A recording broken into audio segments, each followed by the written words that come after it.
Welcome to my podcast, Raf. Thanks so much. Thanks for having me. I'm excited. Yeah, me too. It's finally worked out. Finally, we made it Finally. happen. Yes. So I wanted to have you on the podcast because, as you know, our good friend Samuel Rivera had highly recommended you. And for anybody who's listening who has not gone and checked out Sam's latest video, no, it would be the second to last video. But Rafael was on featured in one of his videos, and it was fantastic. And it's called The Wrong Path. Um, and yeah, I just think you have a really fascinating story of how you went through a lot of difficulties in your own journey, and now you're just kicking ass. So let's start at the beginning and go from there. Sure. Well, you know, for me, I can give you the full story, but I'll condense it for you. I'll make it really short because really, I started my journey. I always say 2 weeks before I was born, and that's when my biological father had passed away in an accident. And the reason that I start my story there is simply because I ended up really angry as a teenager and I never really understood why. And looking back, it's because I lost my father and I had a stepfather who came into my life, which amazing man, by the way. But as a young budding teen, there's somebody who's not your parent who's telling you what to do. And it really inside me, for some reason, I just grew this tremendous anger and resentment. And it manifested itself with me first just getting in little trouble here and there. And little trouble over the years really turned into big trouble. By the time I was in my late teens to early 20s, I was the complete opposite of what you see right now. I was a violent drug dealer and I ended up incarcerated. And for me, a lot of people ask me, they say, Raf, was rock bottom when you were incarcerated? And not really, because at that time, my anger was so much that I really didn't have emotion running through me. What I did have was a very, very close relationship with my mother. I love my family. My family's always been my everything. And she essentially raised me 2 weeks after she buried my father. Mm. And rock bottom for me was her coming to visit me. And she looked at me and said, I'm never coming back here. You need to figure it out. Whatever it is that you're going through, fix it, and I'll see you when you get home. And what's kind of difficult about that for me to tell people is the words that she said to me were a little deeper than that. And I don't really share this with everyone, but I'll share it with you on the podcast. Was that she said, I buried your father 2 weeks before you were born, and I didn't want to live anymore. And I kept going because I thought that one day I was going to see him inside of you, and you're not him. Oh, wow. That that was my that was my rock bottom. Losing the person who meant the most in the world to me. At the time, when I tell you I was angry and violent, I was explosively violent to the point where my siblings were afraid of me. I would never hurt them, but they would just see me erupt. And it it just caused the dynamic where there was a lot of distance between me and my family, the people who meant so much to me. That day, everything inside my brain shifted in an instant. And I knew right then and there that no matter how deep I was, because I really had fallen deep. I was serving time. I had violent crimes. I had drug crimes underneath me. And I didn't think there was any way to really climb out of that. But I told myself that no matter what happens, I'm going to make it out of this and I'm going to make myself a better person. So I went on really this, what ended up being a personal development journey that still continues to this day, trying to be a better person. First, trying to figure out why it is that I was so angry, then trying to take everything that was going on inside me, play a different narrative in my head, start asking myself different questions instead of why is this happening, asking myself, how can I use this? And from there, you know, to make the long story short, as I stand right now, I'm a motivational speaker and a business coach.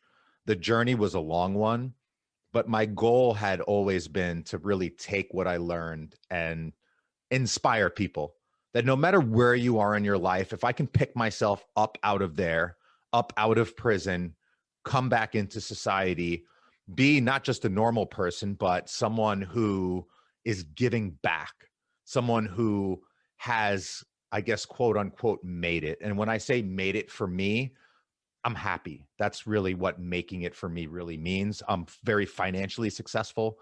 I climbed the corporate ladder. I had a very big time job, I guess you can say. Was a businessman in New York City. I worked in advertising. I walked away from that because it no longer served me. And now I get to help other people. I get to help other people to take their dream, those things that you feel are unrealistic, and I can teach them to do it for a living so they can wake up every single day and do something that they love. And for me, there's no amount of money, no amount of anything that will equate to the feeling I get from waking up and feeling gratitude, knowing that I'm so happy with where I am and what I've accomplished, and knowing that I have an opportunity to touch other people's lives. So that's my story in a nutshell. Went from just a complete train wreck trying to figure it out, and where I am right now, still growing, still evolving, still figuring things out, but nonetheless still trying to make my mark by inspiring other people and pushing them to go after their dreams. Hmm. So interesting. Yeah, you have a very interesting story. It's awesome though, because, when you go through something so difficult and then to sit where you are today, that is inspiring. So, you know, I wanted to actually come back to a couple different things that you said. Sure. Um, so for you, after being incarcerated and kind of going through the system and all of that, and then also for, you know, the rage that you struggled with previous to that, was there like an adjustment period? And I'm sure there was, but what did that adjustment period look like, kind of trying to integrate back into society? Because once you have those labels and, I feel like I've heard that it's very difficult to find work, get jobs and opportunities because you now have this sort of like stain. How did you work through that? And then some of maybe the second part of the question is maybe some of like, did you have like some guilt and, shame stuff you had to work through that period as well? Absolutely. So, as for the first part of your question, reintegrating into society, it was a very slow process. And once you are in the system, you have to do something. They don't just let you not do anything. So I had a choice. You have like a parole officer, and she said, "Well, you have an option. You either go to work or you go to school." And I did both. So I actually went to school for massage therapy at the time. I figured, you know what? I want to work with athletes. I was very knowledgeable already in anatomy and physiology, only because I was very curious about it. And I had read books on my own about muscles, how the whole body works structurally. And I wanted to pursue that. So I started going to school and pursuing that path. At the same time, I had this battle going on in my mind where every day was a constant struggle. My light, so to speak, that went off in my mind was really reading a Tony Robbins book, Awaken the Giant Within. That's where the inward journey started. So at the time that I'm going on this outward journey, trying to reintegrate in society, I'm having this inward journey at the same time. And it wasn't an easy one. I think going inside yourself is probably one of the most difficult things that you'll ever have to do. Outside Mm-hmm. challenges are really easy to deal with. Those internal struggles that you have, those are oftentimes the biggest barriers that are going to prevent you from getting to wherever it is that you want to go in life. So constant personal development, diving deep into NLP, so neuro-linguistic programming, and really trying to reprogram my own mind. I was so angry, and when I tried to turn off the anger, it wouldn't shut off.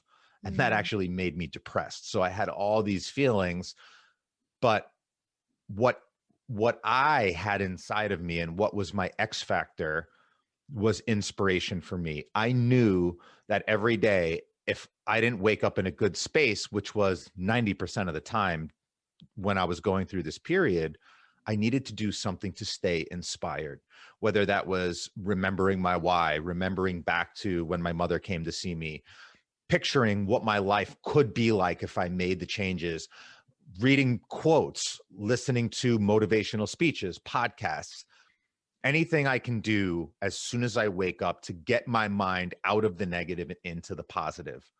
And I became a massage therapist. And it's interesting because at the time, massage therapy was very loosely regulated in the state of New Jersey. So I went, I got my certificate, and I got a job. And I actually did that for 7 years really successfully. I worked at a clinic. I was the lead therapist there. And then I actually opened up an office on the side, and I worked with a chiropractor. And I had dreams of working with athletes.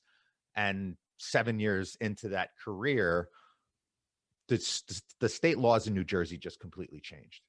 And all of a sudden, massage therapy went under the board of nursing, and everyone had to get fingerprinted. And I ended up losing my career. So this is at Oh. almost 30 years old.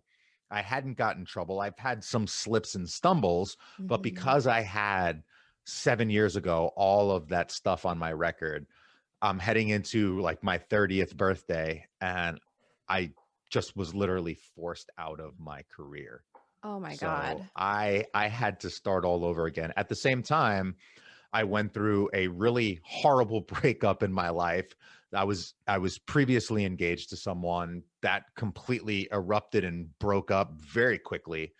So I found myself again without a career, and I was going broke because it was months that went by that I couldn't get a job. Massage therapy really doesn't translate to any other skill. You know how to work with injured muscles, really doesn't translate to a desk job or really anything else. Mhm. So it was a really long journey, really tough, and I had to endure a lot.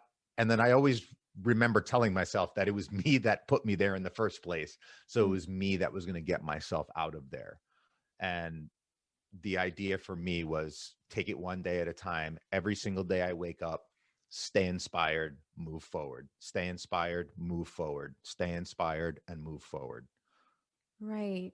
Yeah. I imagine that that would be a difficult period to kind of overcome, especially if it would kind of keep coming back.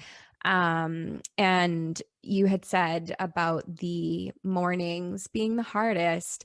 And I can relate to that actually because I went through sort of something dark a few years ago. And that was when I always found like the mornings were the hardest, like this heavy, it's like you wake up with a heavy, dark rain cloud.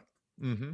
And so when that was going on, and then I think from there, from my understanding, you kind of developed a lot of sort of strategies for like starting your day and kind of infusing your day with the kinds of things and energy that you want to have in your life and create for yourself. What are some of the things that you do in the mornings?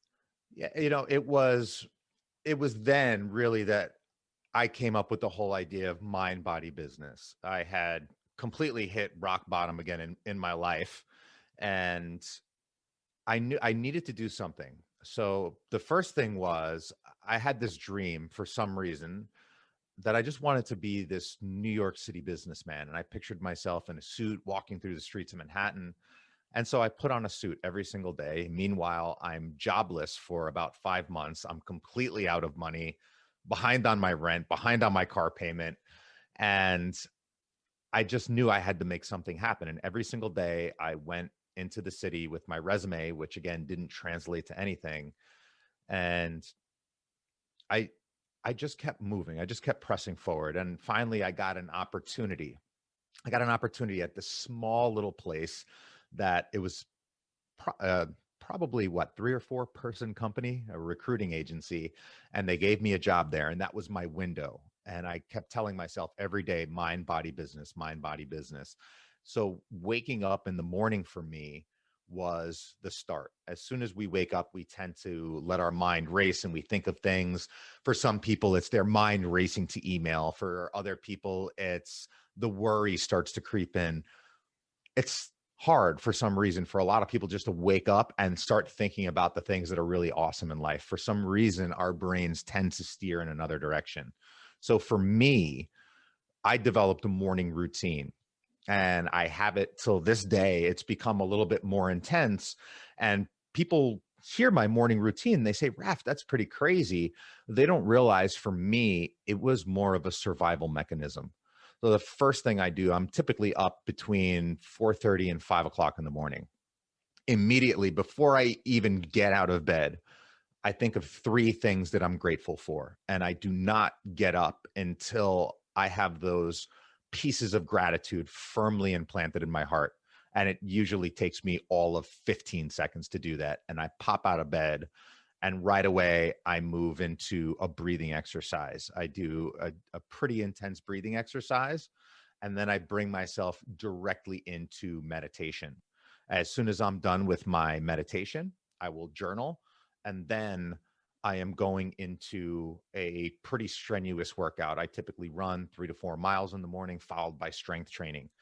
And for me, it's all about, number one, starting my day with gratitude, including breath work, including energy work, and movement into my life every single day. And what I'm doing is I'm changing my breathing, I'm changing my physiology. I am simply not allowing myself to be in a negative space. Hmm. So that for me, starting my day that way, some people, they look at it again and say, this is a really intense morning routine. It's become part of my life. And people say, man, you wake up in the morning and you're on fire. It's because I developed the tools. I don't wake up and I'm necessarily on fire, but by the time I am done with my morning routine, I am ready to rip the day in half. And Hmm. that for me has been my anchor for years.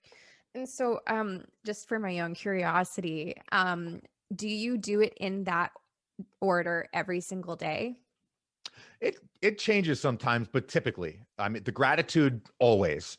I might journal first. I might meditate first, but typically, all of the still work comes before the heavy movement.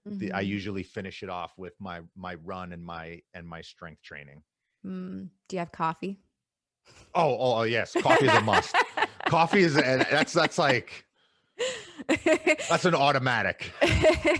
Yeah, because this is like the reason why I'm saying this is selfish and for my own curiosity because I have been also trying to develop like I have a morning routine, but it's like what do I do first? Because sometimes when I wake up, I'm like, oh man, I'm so tired that I almost need a coffee. But then if I drink my coffee before I meditate, my mind is going to start working too fast and start moving too quickly. But I actually have found that running, if I can run, I'll sometimes do like running and walking, but if I can Hmm. do some like get my heart rate up first thing in the morning, it's so much different than skipping it and then you go and you do like an afternoon workout or an afternoon run. It's not at all the Absolutely. same. It's definitely key to do it in the morning. Yeah. Okay. So where did the body mind business uh where did that come from?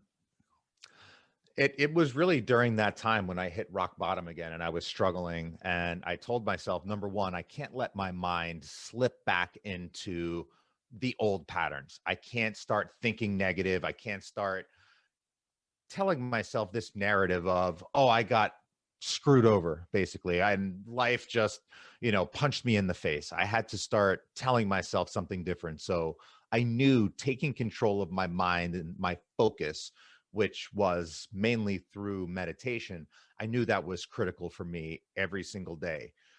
And for me, the body, I was a competitive martial artist for years. So for me, I always knew that I felt best after a really hard training session. Hmm. So for me, having a really strong and focused mindset and having a really strong body go hand in hand. You really can't have one without the other, because you working out just by getting your blood moving is going to allow your brain to function better. Hmm. So while I don't think that you need to be a competitive athlete, you don't need to be out there lifting crazy heavy weights or sprinting across a football field, but if you want to be the best you, you need to have some form of movement, some form of elevated nutrition that you're feeding yourself to keep yourself at a high level of energy and a high level of focus throughout the day. And then taking that energy and that focus, and for me, putting it into my business. And when I say business, I am a firm believer as a business coach that you should do the thing that you love for a living every single day. So many people walk into an office every day and they hate it. And then they get out of the office and there's this thing that they really love to do, but for them, it's maybe not realistic, or they don't know how to actually make it happen. So this thing that they never get to pursue, and they end up living their life halfway because they're going through Monday through Friday, running in an office, running out of an office, answering emails, doing this, doing that. They take a breath on the weekends and they get to live their life a little bit. And then Monday morning, they wake up and they go do something that they're not on fire about. And I think that is the absolute worst way to live your life. So for me, I was working in corporate, when I got that little job in that small recruiting agency, I told myself at the time, I said, I don't even know what job I'm going to get, but whatever it is, I'm going to be the best at it. I was the first one in the office. I was the last one out of there. I worked from probably 7 o'clock in the morning till 9 o'clock at night for 4 years straight. But not in that little agency. So I ended up getting a client, which I didn't know at the time. I just cold called them, happened to be one of the largest media companies in the world. I ended up doing a few jobs for them. They were so impressed with me that they ended up hiring me. And from there, with no college degree, really only 3 months of recruiting experience and a really intense hunger, I got promoted 5 times in 5 years. I rose up through the ranks. Wow. I achieved what most people do in 15 years in 5. And I became someone who ran an entire department of recruiting. I had a team underneath me, recruited CEOs across the globe. And it was really surreal that that actually happened. But my business on the side was always coaching people. It was always, how do I take what I've learned and how do I help other people? So that was always the drive. And no matter how exhausted I was at the end of the day, I made sure that I put some effort in that business, the business that really lit me on fire. And so that's the mind. That's a really long answer for a short question, but that is for me, mind body business. You got to develop a really strong razor sharp focus short term on the things that are right in front of you that you need to knock down, and focus long term on your dream and never negotiate on it. Make sure that you are feeding yourself so you have the energy to sustain your drive throughout the day, and make sure that make sure the thing that you're pursuing is a thing that truly lights you up in your life. Wow. I can see that you're good at it, because as I'm sitting here, I'm like, I'm getting more motivated.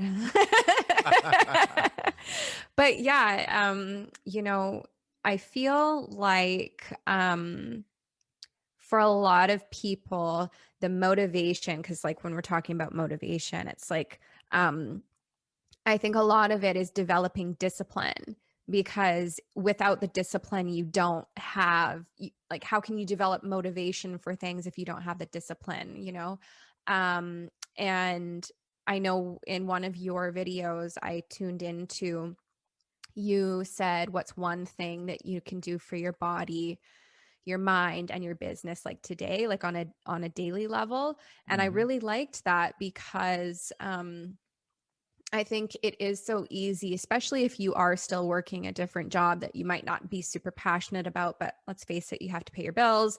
Yeah. Um, to have something every single day where you're like, this is one thing I'm going to do for each section that's for bettering myself, my health, my life, my business.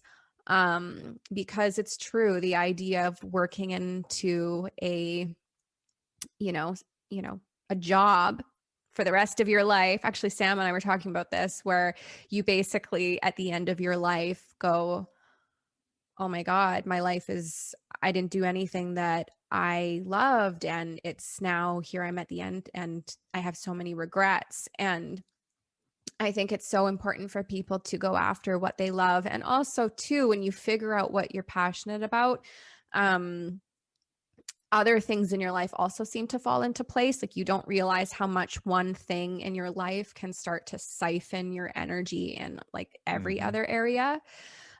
So how often do you get people that come to you who are kind of still struggling with that?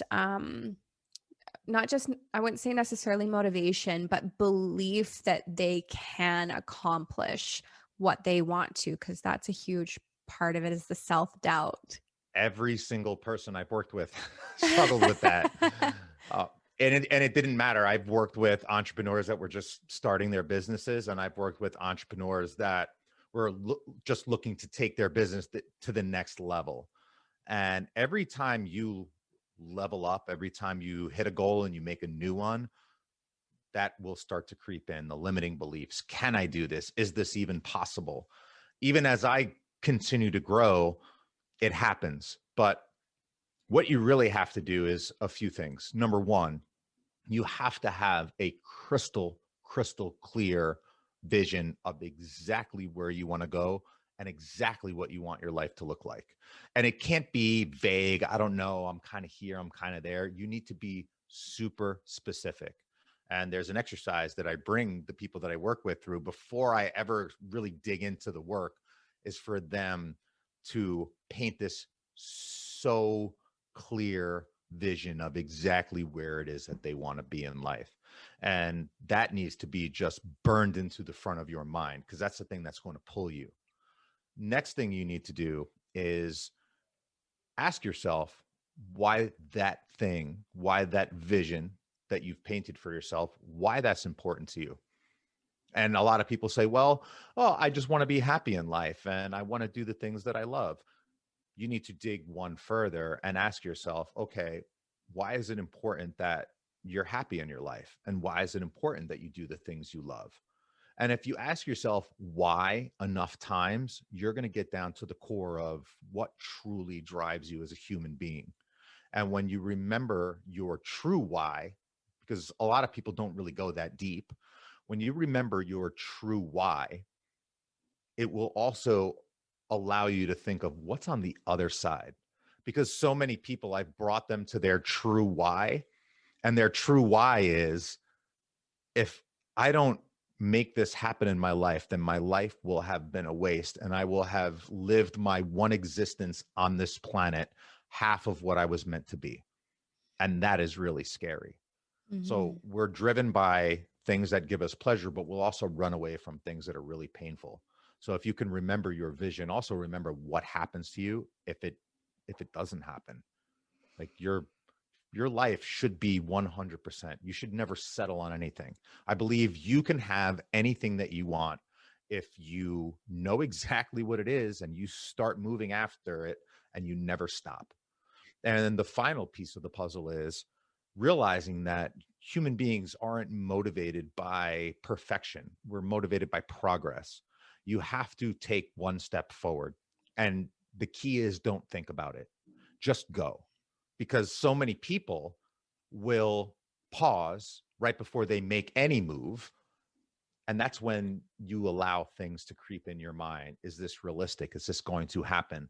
So I tell people, I wish there was some philosophical thing that I could tell you as that, like, what will keep you moving. No, you just have to go. You just have to move forward no matter what. Don't allow your brain is designed to keep you safe by evolution. The Mm-hmm. moment you do something that's remotely stressful, your heart's going to be a little faster, your blood pressure is going to go up a little bit, the brain's going to think you're getting chased by a tiger. And what's it going to do? It's going to start running for safety. So before any of that happens, you just need to move forward. And for me, the discipline piece of it is just because I love myself. I'm disciplined and I do work when I'm tired, and I do a lot of things that I don't necessarily feel like at that moment, but I do it because I love myself. Now, I believe in rest. I'm not one of these people that's, hey, let's grind until our wheels fall off, because that's not sustainable and that's not a recipe for success. But you have to be willing to put in the work, whether it's external work or internal work. No matter what, you need to put in the work. And if you truly love yourself and your vision is compelling and you're making progress, it's that much easier to stay inspired and keep moving forward towards your dreams. So, what do you do when someone comes to you and they don't know what they want? And if someone is struggling with self love? Ask questions. So if we don't know what we want, we often do. So you start with, what makes you happy? What does your ideal life look like? Mm-hmm. And you start there. So you take out of the equation, you take out, what are you actually doing? Ask yourself, if I were to work and I was doing something I love, what would it give me? How often would I work? How many hours would I put in? Would I be sitting behind a desk? Would I be in front of people? Would I be traveling? Would I be doing this? So take away all of those like hard line facts and just ask yourself, if you were to just to paint a picture of what the life looks like, because many people may not know what it is they want to do, but they can paint a picture of what they would love their life to look like. So start with that. And then you can, by process of elimination, get rid of a lot of things that don't fit that equation. And then you can put things on the table that fit in and figure out, hey, what is it that's going to really drive you? What is it that your passions surround? And so many people don't know what it is they want to do, because their passion, which they know is a passion of theirs, they don't believe it's even realistic. And I can't build a business around this. Nobody's ever going to pay me for this. They don't know how, and they don't think it's possible, so they dismiss it. And when you show them, hey, guess what? I can show you how to do this. You can make a really good living doing this. It becomes easier for them. So the other part is self-love. So I do a lot of deep mindset work. So I'm a business coach, but there is nothing more that I can give to someone than the mindset work, because I can give you right now the recipe for a successful business. And I don't care what you do. I've built a successful business myself. I've helped other people build successful businesses. You tell me what you want to do and I can help you get to where you want to go. I can give you that equation. If your mindset isn't there, if you don't believe, you have limiting beliefs, something that's holding you back, you are not going to make it. I can give you a business that's already running. And if your mind is in the garbage, that's exactly where the business is going to go. So you really have to start unraveling and asking questions as to why it is you don't love yourself. And it's never a vague answer. It's always something specific. And I studied NLP, and the process is very simple. NLP works on four premises, right? We have some type of stimulus, something happened to us in our life. Could have happened when you were a kid. Next, what happens is you interpret that stimulus. Somebody yelled at you because you grabbed the candy. And then you think to yourself, well, I'm not deserving of candy anymore. So you interpret it a certain way. And because you've interpreted it a certain way, you then will have some type of action, right? We act a certain way. And over time, that act repetitively becomes a behavior. And so the idea is, how can we unwind everything and figure out why specifically? Because there's always a reason. We're not born not loving ourselves. There's only two fears in the world that we're born with: loud noises and falling. Everything else you picked up in your own life. So if you can wire it, you can unwire it. So figuring out specifically what it is that's eating you, and the whole idea of time heals is pretty much BS, because time doesn't heal. Time just masks things and allows it to manifest later in different ways. So really cracking the egg wide open, figuring out what is that happened in your life that, for lack of a better term, broke you, and how can we look at that in a different light, interpret it differently, tell ourselves a different story, start to take different actions and build a different behavior. Hmm. Yeah, because a lot of that then creates self-sabotage over and over and over again. And then you just Hmm. keep hardwiring, oh, see that belief, it's true. I'm this or I'm that. So if somebody, because here's the thing, I don't know what it's like in the States, but here in Canada, therapy is very expensive. So for somebody who is listening to this, they're like, oh, that's me. And they want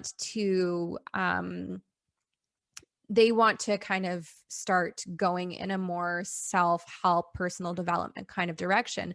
What would be some things that you could recommend? Like, is there some books or is there some like content, or do you have some content you can refer them to that would be like a good starting point? Because I think the thing that becomes really tricky is when you're in the beginning stage of personal development. There's stuff that needs to go on and that you need to fix, but there's so many things that are going on that you can't quite put your finger on. Hmm. Self-sabotage is also sometimes very hard to identify, and those patterns. So what would be some things that you could recommend to people to kind of set them at least on the beginning part of this journey? Honestly, I would have to recommend Tony Robbins' Awaken the Giant Within, only because that was the beginning of the complete utter transformation in my life. It opened me up to NLP. It gives you some exercises that you can do on your own that can help you start to dig and potentially rewire some of that.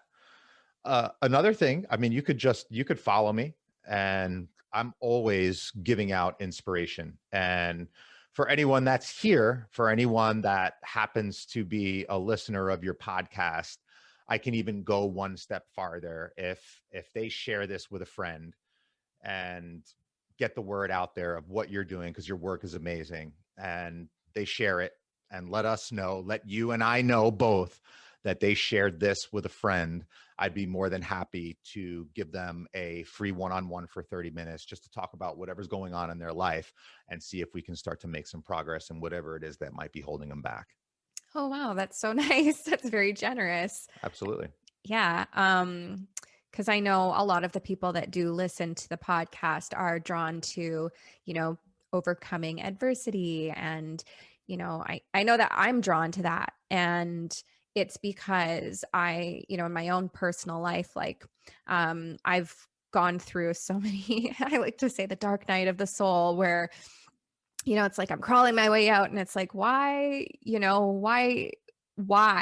And when I started to figure out the why and what it was rooted in, and that Hmm. self-sabotaging pattern, when you start to trace it back, you're like, oh, this theme weaves into everything I've ever experienced that has been incredibly unpleasant.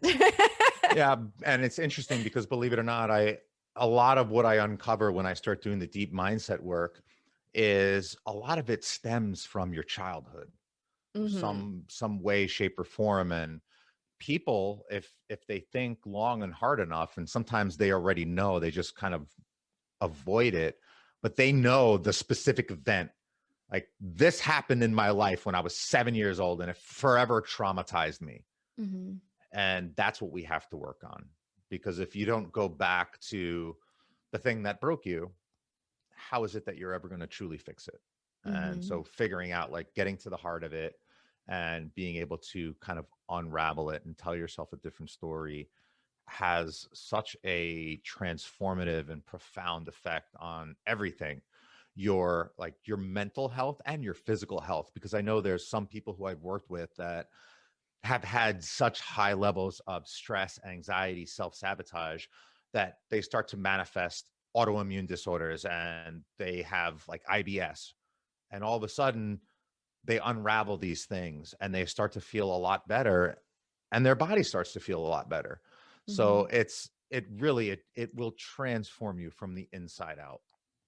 Yeah, actually, in my yoga course, that's what they taught us that the body holds on to everything. Everything. So like all the thoughts that you think every time you have a negative thought, because you have like your voluntary muscles, and you can basically, you don't think that you're telling your arm like, okay, move, but you are. And then you have like your emotions control like your internal organs and the muscles around your internal organs. Absolutely. And then you have the little muscles around like your heart, and those ones are, you can't control those at all. But through controlling your breath and controlling your emotions, everything else in your body can fall into harmony. And so they taught us, if you're experiencing pain in your body or some kind of, you know, dis-ease, it started first somewhere in your psyche and in your mind.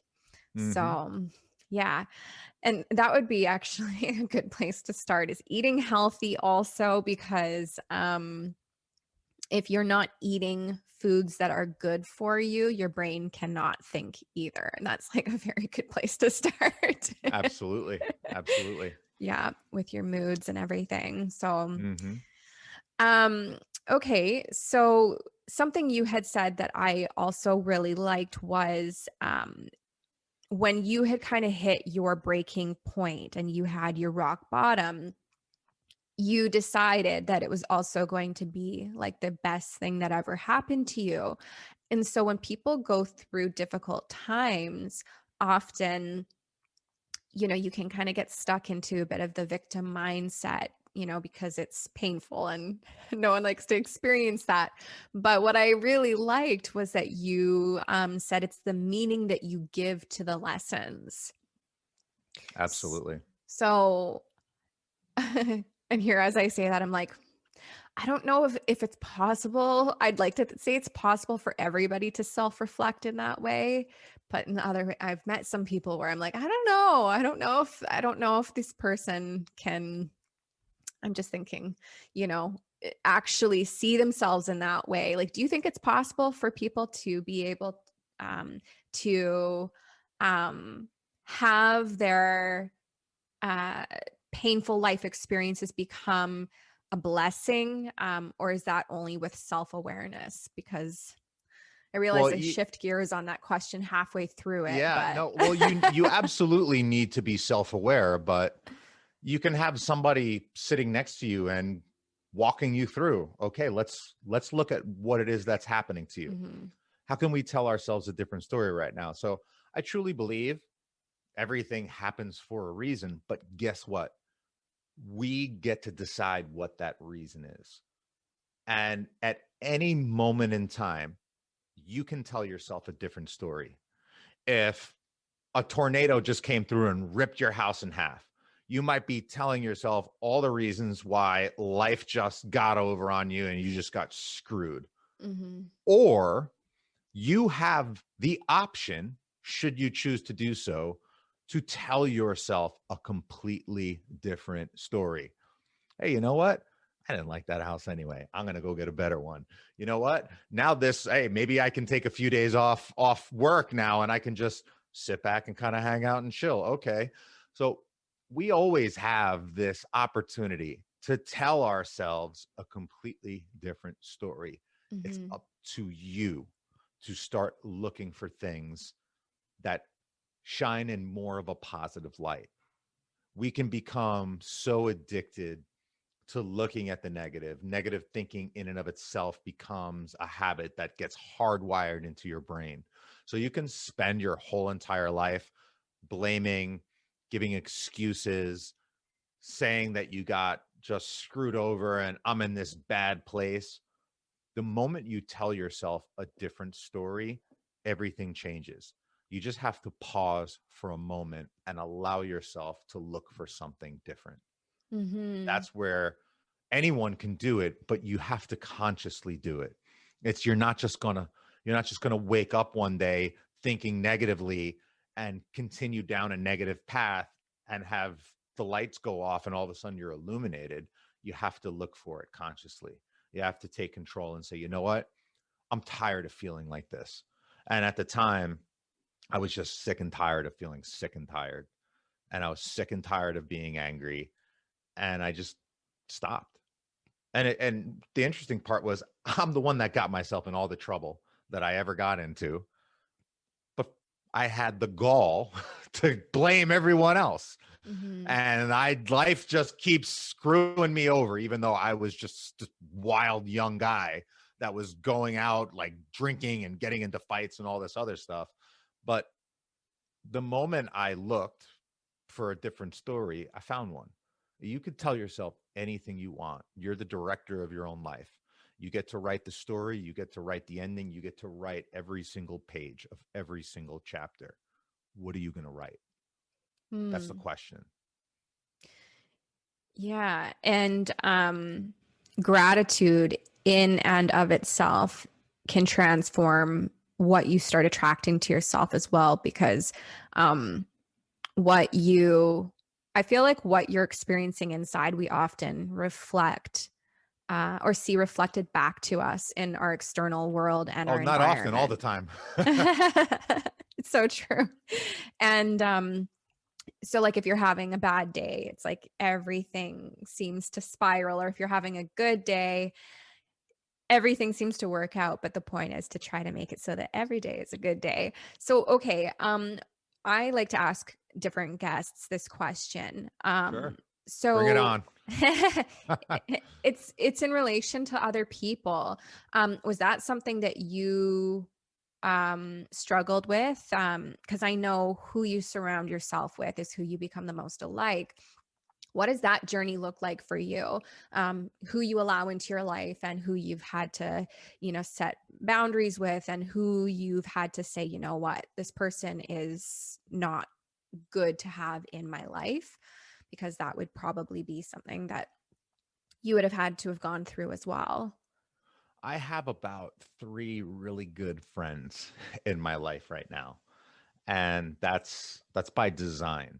Hmm. I've let go of everything that didn't serve me, whether it was a relationship I had with another person, whether it was a friend that I grew up with and we were super close, but we were close doing the wrong things together. There came a time where I knew that I just needed to not surround myself with that. The friends that I have, like Sam being one of them, I love them. They have my heart, and I look at them more like family, and they're all positive, driven people.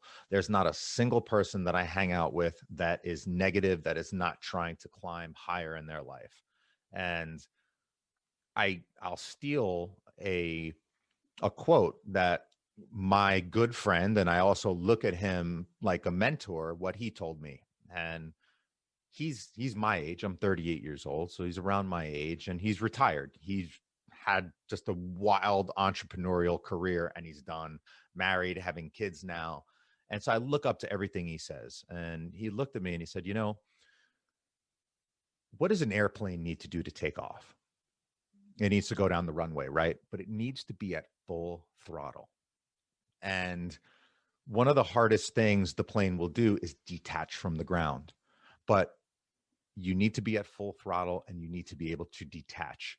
The ground wants you to stay there. By the laws of physics, a plane should not fly. But the pilot knows that if it cranks down full throttle and keeps going fast, it will detach from the ground. So in your life, on your journey, you really have to go full throttle. And the ground wants you to stay grounded. It's like all those people in your life that want you to just kind of stay where they are. They're not moving forward, and they would love it if you just stayed there stagnant with them. But you have to learn how to move forward. And once you detach from the ground at full throttle, there's always a little bit of turbulence. And so as you're just moving faster and faster towards your goal, all of a sudden you hit these challenges, and you look down and you realize that you left all these people behind, but they weren't for you in the first place. Hmm. And you go through all this turbulence, these challenges, but you're going so fast that you just tear right through them. And then eventually it's smooth sailing. So the only way you get there is going full throttle and letting go of anything and everything, everyone, every circumstance, every situation that tries to hold you back from where you want to go. Yeah, because I, a few months back, had done a post about setting boundaries, and um, who you surround yourself with. And I had a few people reach out to me, and they were just saying like, how do I do that?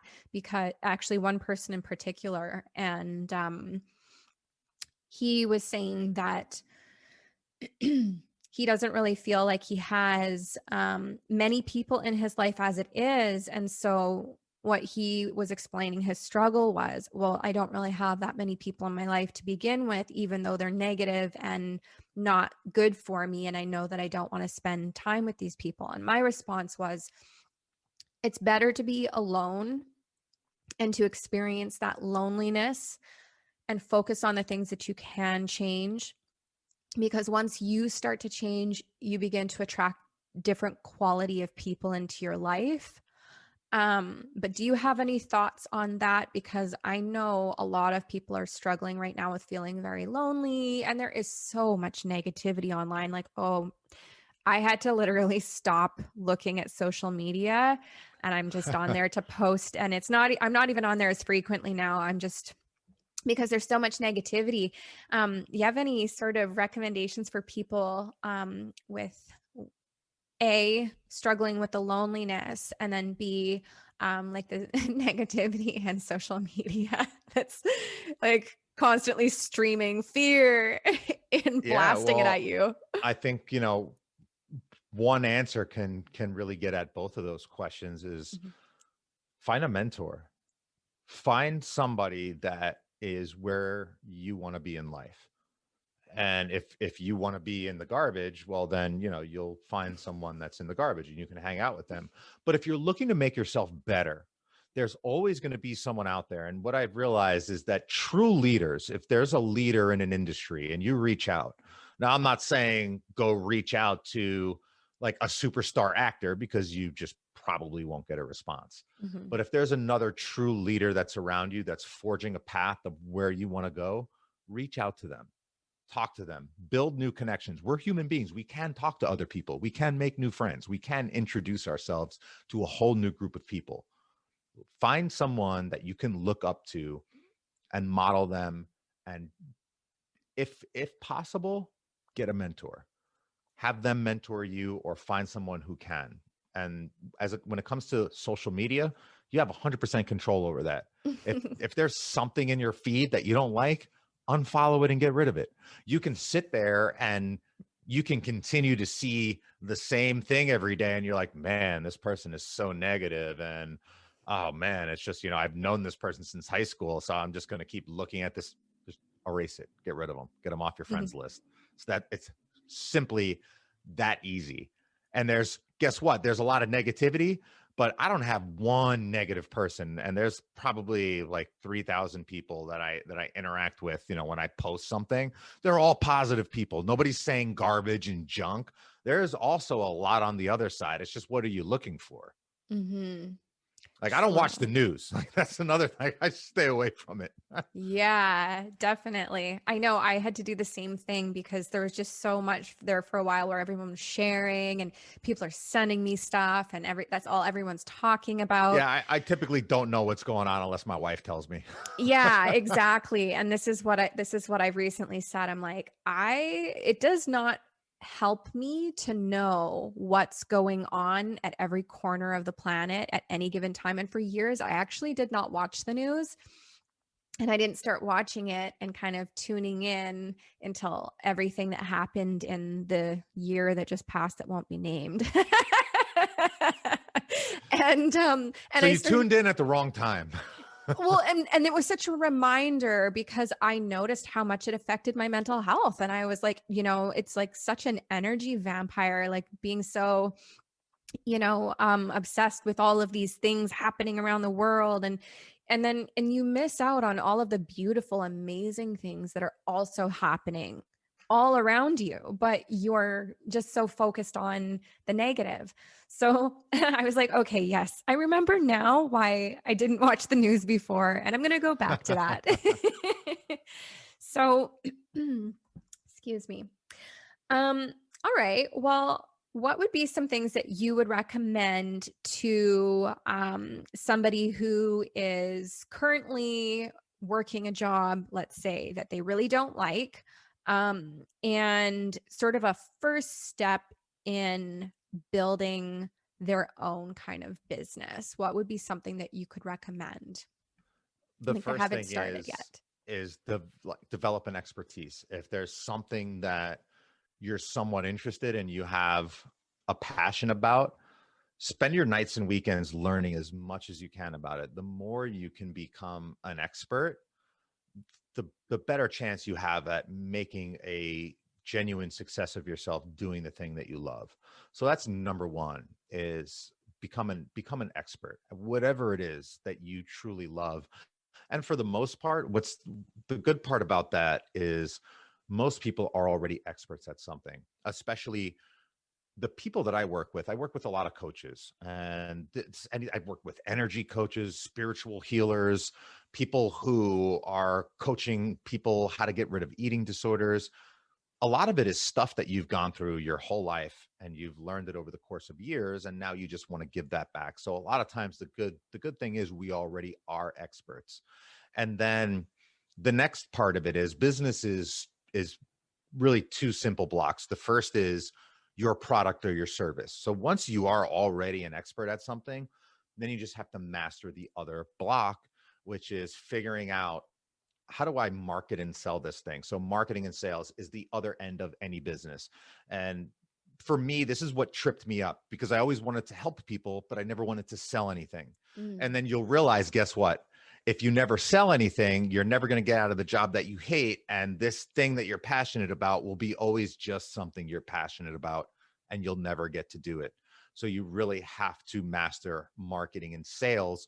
And you can take any business, as long as you are good, as long as you're an expert at what you do, you figure out how to package up your expertise into a box, market it, and sell it, and you will make yourself a massive success. And it doesn't matter what you do. People have built businesses out of the weirdest things.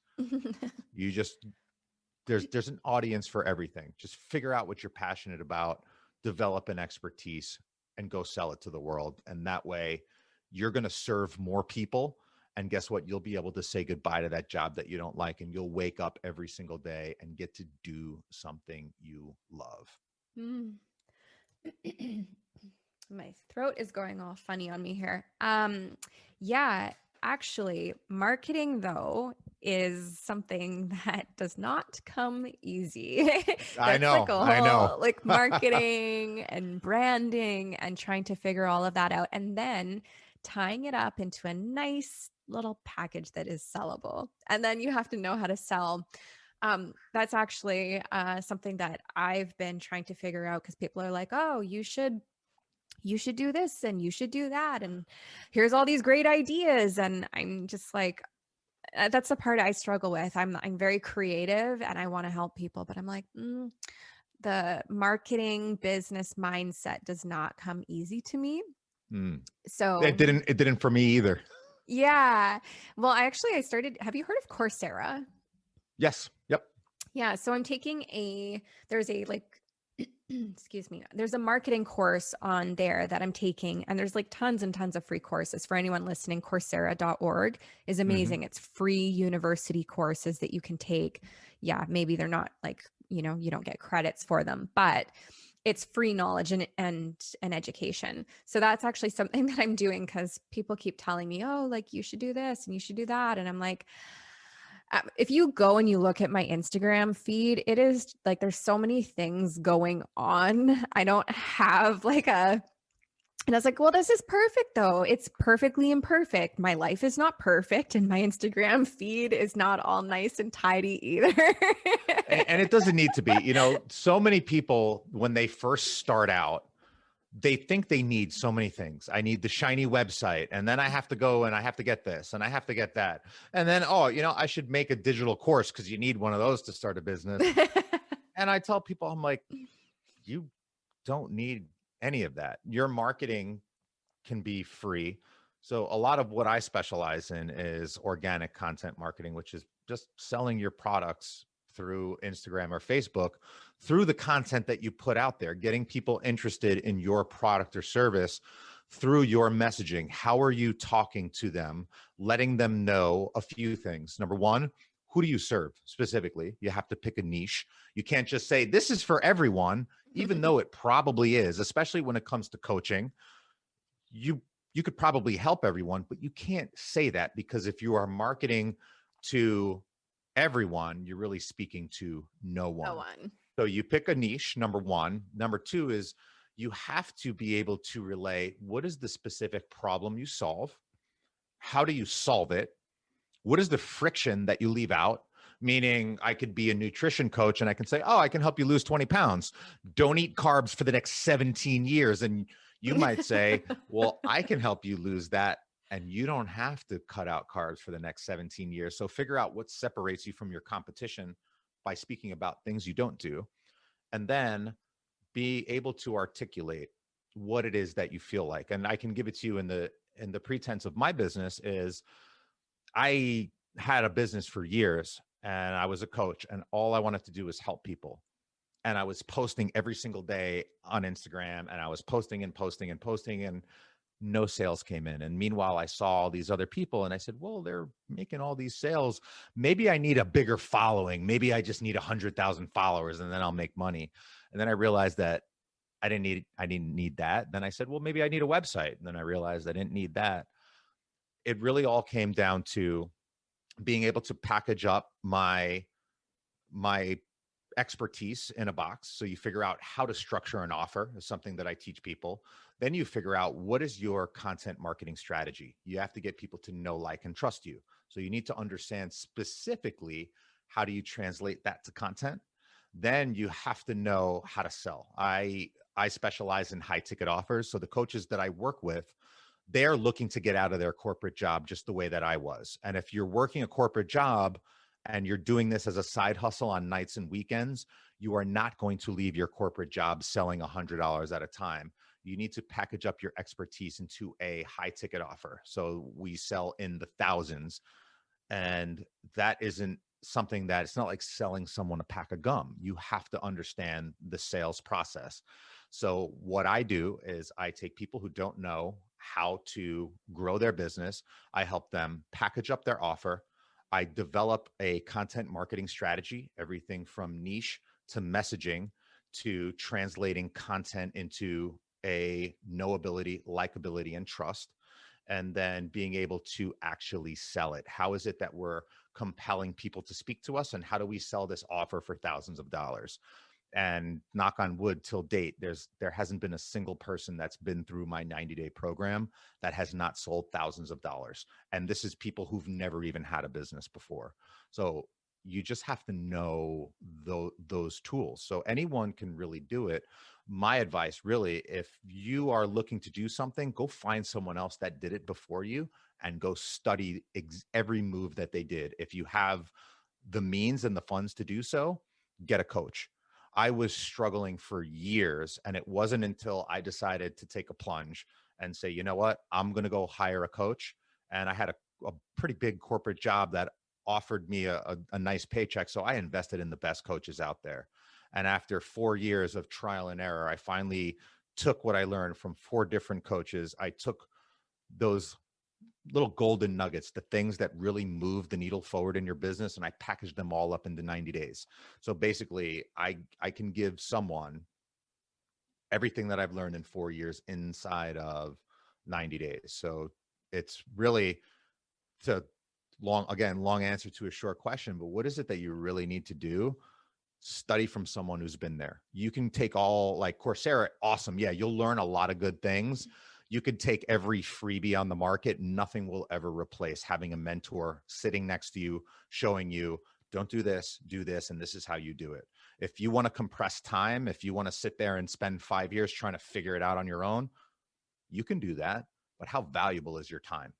So you got to really think, how do you compress time? So for me, I will never stop investing in mentors and coaches, because that's how I've literally grown light years in very short periods of time, is learning from people who have what I want. And Mhm. that's going to be one of the best things that you can do. Yeah, because the benefit of having a mentor or a coach is that they can tell you, hey, that's not a good idea, or hey, that's a good idea, or, you know, focus, like narrow your focus, because I think that you can end up with a lot of good ideas or just a lot of ideas. And then Yeah. trying to figure out how to put it into like one place so that it makes sense. I'm speaking from personal experience and like, you know, People tend to overcomplicate it. It's really a lot simpler than it is, and you don't need anything really. You just need your expertise. And if you already have your expertise and you have a social media account, mhm, you have a business. You just have to learn how to market and sell it. mm, Really, it's that simple. You don't nowadays. You can have a website. Yeah, it's great, but you really don't need one. You can have all of these fancy things that you really don't need. You really just need to understand marketing. That's really the key to everything. And if you understand that, it's what helped me leave a multiple six-figure corporate job to buy an amazing house and just move just for the heck of it. It allowed me to have my wife quit her job, and she's my photographer. So we're going off and doing this thing together. So learning how to turn your passion into a business will give you really everything that you want, because I think everyone wants to do something that they love. They want to wake up every day, and like, you don't want to wake up every morning and do something that sucks. You want to do something that's awesome. And it's not wrong to get compensated for your time and expertise. It's actually a disservice if you're not, because it's a disservice to you, because you're going to end up doing something else that doesn't light you up, and then your life sucks. And then there's the other people who you have an opportunity to touch and help.